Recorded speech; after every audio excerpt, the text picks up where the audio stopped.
Wala nung iba, ang pagpapala, yayaman. Hindi lang yon. Kahit hindi ka mayaman, tahimik lang ang buhay mo, okay na yun.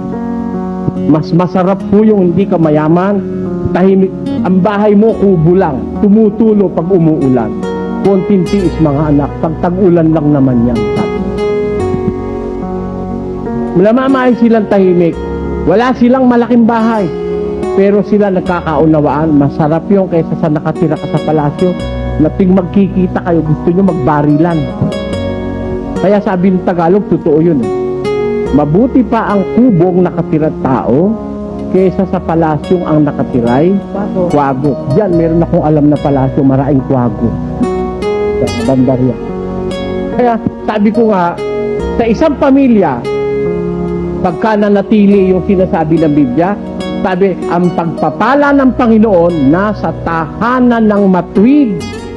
Pag pinagpala ka ng Diyos, makita mo yung mga anak mo, wala kang problema. Walang drug addict sa anak mo. Walang anak mong nasasangkot sa basag ulo, sa nakawan at sa kung ano-anong mga pangrirate.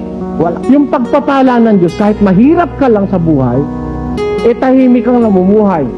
Ang anak mo, hindi mo problema. Ang misis mo, hindi mo problema. Hindi ka naman problema ng misis mo. Hindi ka naman problema ng mga anak mo. Walang lasenggo sa inyo. Hindi pa pagkaganda-gandang buhay nun.